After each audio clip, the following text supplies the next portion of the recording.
meeshaas ay qabanaysaa halkaas ka qabatay miya halkan ay qabanaysaa subhanallah meeshan ay qabanaysaa waqaa wallahi ma garanay qaab aan wax kugu soo tabiyo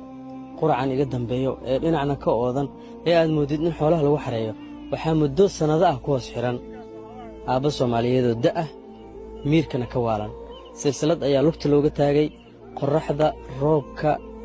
dhaxanta iyo kuleylahaba waa isugu mid oo halkaas ayuu ku jiraa wallahi soo dhulka u qoday xataa god ay noqotay waa idin tusi doona isoo raaca la ilaaha illa allah oo tuulada uma dhawo ninkan ku hoos xiranna wuxuu halis ugu jiraa inay cunaan duwaagta iyo bahalaha waa la dayacay oo waxa loola dhaqmay si aan qof aadama ah oo nool loola dhaqmin waxaana la inoo sheegay in la sixray 15 sano oo cimrigiisa kamid ah waxa uu ku hoos qaatay hadba in lagu xiro geedkii ugu dambeeyay waa kan uu ku xiran yahay halkan ayaa lagu ilaabay cid cunto u keento malahan oo aysan ka ahayn hooyadiis oo da' tabarna u weysay haddii ay furi lahayd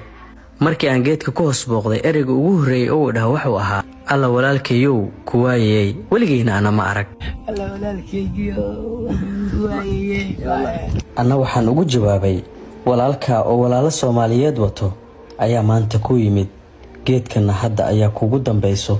oo kaama tagi doono wallahi dhabtii aad ayuu u farxay habeenkii geedka intuu qaybta sare fuulo isagoo ay silsilada ku xiran tahay ayuu sidan ugu hurdaa tani waa cinqaab iyo ku xadgudub balaaran oo lagu kacay walaalkan dhimirka ka xanuunsanayo 14 sano subax iyo habeen inaad ku hoos xirnaato geedkan cidlada ah waa dulmi balaaran waxa kale oo ka sii daran in xal loo arkay in la tuuro furaha 7 sano ka hor si aan bal loo furin oo la sugo kaliya inta uu ka dhimanayo si quraca cidlada ah loogu hoos doogo wallahi aad baan uga niyajabay oo dadka meesha ku nool waxaan dareemay inay yihiin kuwa manaxayaala waxaana darbaba raasada masaar si aan u jaro silsilada adag ee qofuladu ku mirireen ee walaalkan muddada 14 sano uu ku xirnaa ilaahay ayaa noo fududeeyay oo silsiladii waa noo go'day siliska intiisa kale isaga oo wato waxaan u soo kaxeeyay xarunta daryeelka dhimirka ee Dr. Xabeeb ee degmada Doobley ee gobolka Jubbada Hoose halkaas markii aan keenana waxaan isku daynay inaan dharka ka siibno wiilku waa mid baari ah laakiin muddo ayaan ugu qaadatay inaan bashay ka bedelno oo 20 shay ku dhawaad ayuu kor iyo hoosba xirnaa alxamdulillah ugu dambeyn dharkii waan ka wada siibnay timihi ayaa ka xirnay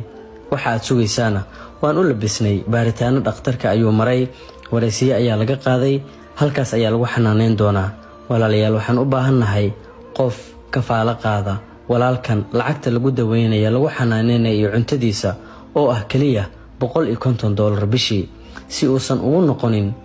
geedkii cinqaabtii adkeed waxaan u baahanahay walaalo duceysan oo bilaha ugu horeeyo ka bixiya waxaad igala soo xiriiri kartaan lambarka furuhu waa +2526 1799 eber 3